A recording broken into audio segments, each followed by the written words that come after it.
السلام عليكم ورحمة الله وبركاته. ازيكم حبايبي، عاملين ايه؟ انا هنا طبعا ما ينفعش ننام، ست البيت الشاطرة ما ينفعش تنام الا لما تنضف مطبخها ويبقى فل كده، تقوم بقى تشوف تاني يوم تشوف هتعمل ايه كده وتبقى رايقة كده. زي ما انتوا شايفين هنا نضفت المطبخ بتاعي وما شاء الله كان قبليها بشوية ما كانش حد يشوفه خالص. هنشوفه مع بعض. هنا مسحت الرخامة وشلت المشاية دي اللي في المطبخ وكنست ومسحت، والبوتاجاز اتغسل والمواعين اتغسلت. زي ما انتوا شايفين كده، شايفين المنظر كان عامل ازاي؟ شايفين البوتاجاز؟ يا خراشي، انا مش عارفة انا كنت قاعدة ازاي. انا ما كانش ليا اصلا نفسي اخشه، بس بقى هعمل ايه؟ لازم اعمل بقى كده. هنا كنت عاملة كيك والبواقي بتاعته وشنط ومطرح طاسة، كنت عاملة بانيه وما شاء الله. اول حاجة بقى ببتديها بعمل بقى كده، اشيل الشبك بتاع البوتاجاز واغسله كده بسلكة كده والصابون، اغسله كده غسلة تمام كده. ما اصل انا لو نمت وسبت المطبخ كده هقوم تاني يوم مش طايقه اخشه خالص، لا هعرف اعمل بقى لانش بوكس ولا هعرف اعمل اي حاجه خالص. لازم انام كده ومطبخ نظيف كده. غسلته كده تمام بالسلكة، نشفه بقى كده بحتة قماشة فيها مية. وهنا بعد ما اخلصه هنا مناديل المطبخ دي كده بتخلي لي البوتاجاز يلمع عندي كده ويخلي كده بيبرق زي ما انتوا شايفين كده. بصوا هنا البوتاجاز اول حاجة خلصت الحمد لله. نخش بقى كده. كنت انا هنا جايبة برتقان هفضيه في مكانه، دي تمام. وهنا الرخامة بقى دي مسحها كده.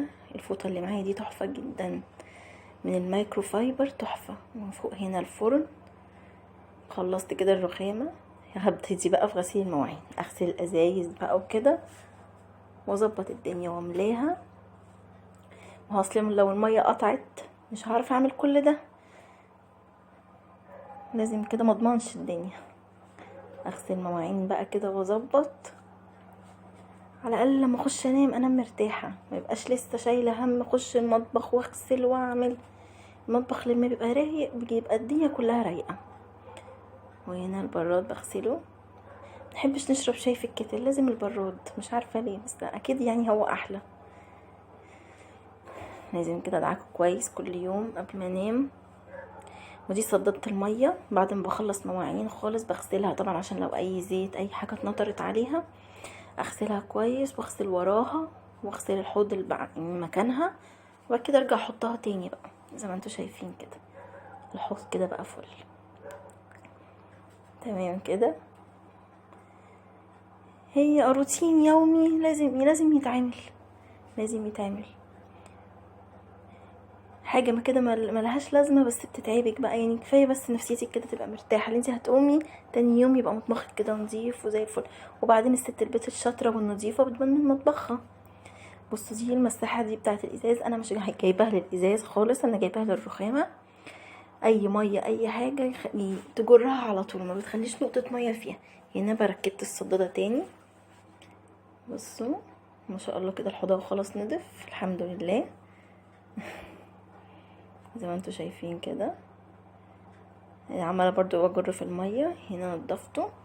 هنا الطبق ده انا حطاه هنا عشان اي معلقه اي حاجه احط فيه. هنا اهو خلاص حطينا الخضار والفاكهه مكانها، وهنزل لنا الرخامه نطفت ما شاء الله كده. وهذه هو الرخامه التانية بعد غسيل الازاز وغسيل الحوض زي ما انتوا شايفين كده. اهم حاجه والزباله طبعا اترمت والارضيه اتكنست واتمسحت وكده بقى تمام خالص. السلام عليكم ورحمه الله وبركاته.